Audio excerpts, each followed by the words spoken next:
9월 5일 똑딱이 주식입니다. 자, 이번 주 증시 조종의 원인은 첫 번째는 미국의 경기 침체 논란이었죠. 그 다음에 두 번째는 미국이 이제 이번 달에 금리를 인하할 것이 유력한 상황에서 향후에 일본이 금리를 추가로 인상할 경우에는 또 엔캐리 관련된 어떤 불안 요인이 부각될 수 있다. 이러한 경계 심리겠죠. 이 두 개가 이번 주에 증시의 조종의 원인이었습니다.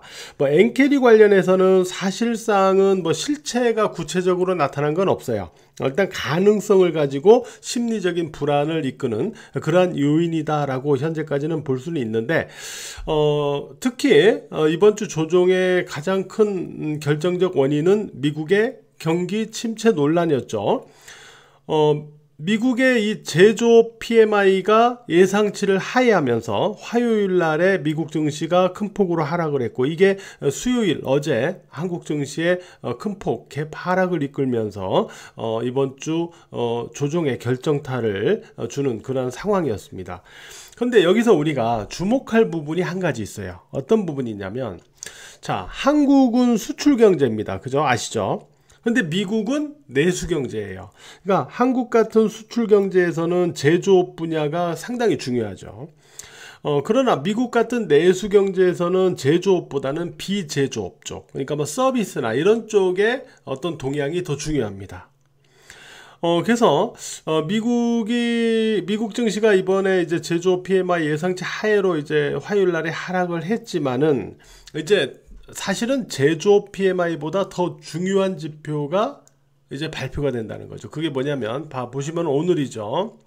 오늘 미국의 8월 ISM 비제조업 지수가 발표가 됩니다. 이게 내수 경제인 미국 경제에서는 더 중요한 지표다, 이렇게 보셔야 돼요. 그러니까 실질적으로 제조업 PMI는 미국 경제 전반에서 차지하는 어떤 체크 비중이 한 6분의 1, 7분의 1 요 정도밖에 안 돼요. 네. 실제는 이 비제조업 지수가 더 중요합니다. 자, 여기다가 이제 그 ADP 취업자 변동, 요게 이제 오늘 10시 이전에 아마 발표가 될 거고요. 그러면서 내일 있잖아요. 내일 바로 이 8월의 고용 동향 보고서, 고용 보고서가 이게 내일 이제 또 발표가 됩니다. 그래서 이 제조업 PMI보다는 바로 이 비제조업, 그리고 이 고용 보고서, 이런 것들이 미국의 경기 침체 여부를 가늠하는 데 있어서 더 중요하다 라고 보셔야 됩니다. 이게 바로 오늘과 내일로 발표가 됩니다. 비제조업 지수는 오늘 밤 한 11시경에 발표가 될 텐데요. 바로 이 부분이 미국 증시를, 만약에 이쪽이 좋게 나오면 미국 증시가 다시 또 급반등할 수가 있어요. 그죠? 물론 안 좋게 나오면 추가로 하락하겠죠. 그래서 이 변동성 관련해서는 이 두 개 지표가 상당히 중요하고요. 이게 오늘과 내일로 발표가 된다, 이렇게 보셔야 됩니다. 이거를 일단 주목을 하셔야 돼요. 자, 그러면 한국 증시 같은 경우는 어제 이제 개발학으로 큰 폭으로 하락하고 나서 오늘 초반에 반등을 시도했어요. 근데 이때 제가 주식장인 분들에게 뭐라고 그랬냐면은, 이론적으로는 초반에 지수가 반등을 하더라도 장중으로 다시 되눌릴 수 있다 라고 말씀드렸고, 두 번째, 의미가 있는 반등 시도나 어떤 포인트가 나오려면은 오늘 지수의 저점이 플러스권에서 마감돼야 된다, 저점이. 이렇게 두 가지를 말씀드렸어요. 근데 일단 이론적인 예상치대로 초반의 반등이 다시 하락으로 되밀려 버렸죠. 그리고 저점이 마이너스권에서 형성되면서 플러스권에서 형성되는 게 실패됐어요. 결국은 오늘 자체적으로 어떤 의미 있는 흐름을 만들려면은 초반에 반등 시도가 되눌리지 않고 그대로 나갔어야 되고, 또는 되눌리더라도 지수상 저점이 플러스권에서 마감이 됐어야 돼요. 근데 이 두 가지가 모두 실패했죠. 그 얘기는 자체적인 변화는 오늘 실패했다는 소리예요. 그렇다면은 결국은 다시 미국 증시로 공이 넘어갔다, 이렇게 보셔야 됩니다. 그러면 미국 증시 같은 경우는 어떻게 봐야 되느냐 하는 부분인데, 지금 미국 증시를 보면 어제 제가 나스닥 지수의 요 20일, 60일 이평선을 가지고 설명드린 부분이 있었죠. 물론 미국 증시는 60일 이평선 대신 50일 이평선, 또 240일 이평선 대신 216일 이평선, 이와 같은 이평선들을 더 중요하게 생각을 합니다. 왜냐하면 실거래일 수를 기준으로 체크하기 때문에 그래요. 두 달이 이제 60일이니까 60일 이평선이지만 실제는 휴일 빼고 어쩌고 하면 한 50일 정도 거래되니까 50일선 이렇게 되는 거거든요. 그러나 다만 그냥 편의상 제가 20일 이평선과 60일 이평선으로 설명을 드리는 건데요. 일단 나스닥 지수가 어제 말씀드린 대로 데드크로스 이후에 골든크로스를 유도해야만 살아나는데 일단 60일, 20일 이평선 아래로 빠졌기 때문에 국내 증시가 어제 민감하게 반응을 했다. 이렇게 말씀을 드렸잖아요. 그런데 다우 지수는 20일, 60일 이평선 여전히 위에서 현재 흐름을 가져가고 있죠. 그리고 S&P 500 지수를 보면은 S&P 500 지수 같은 경우는 20일 이평선이 60일 이평선 데드크로스 이후에 다시 골든크로스가 발생이 됐고 현재 지수는 60일 이평선 위에서 움직이고 있죠. 그러니까 지금 다우와 나스닥과 S&P 500 지수가 각각 지금 다른 모양을 갖고 있는 거예요.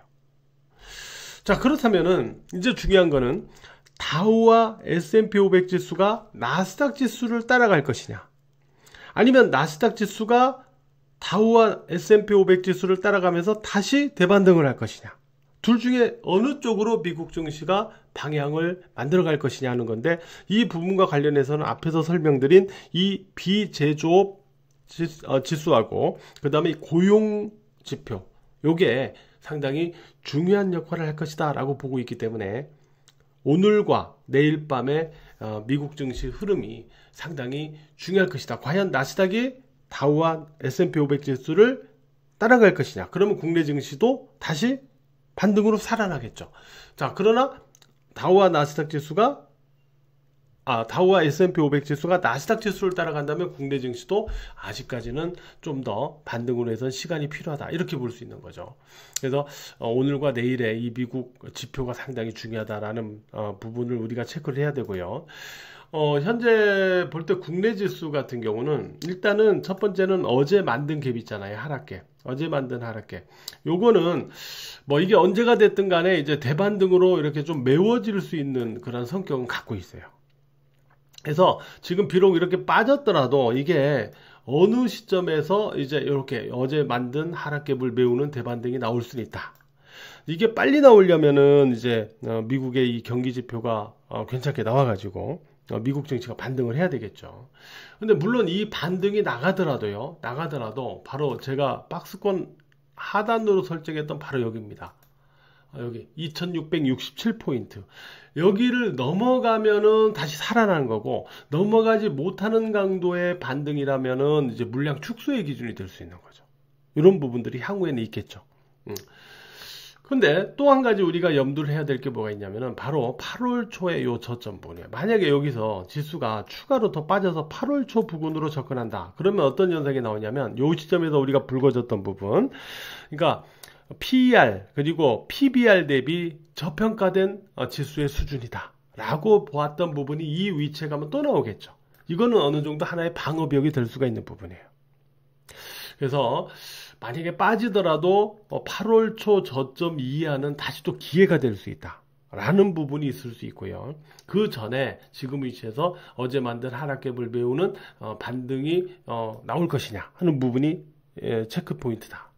그리고 반등이 나올 때도 요 기준, 물량 축소 기준으로 가느냐 아니냐의 요 기준도 말씀드린 것도 잘 체크를 하셔야 돼요.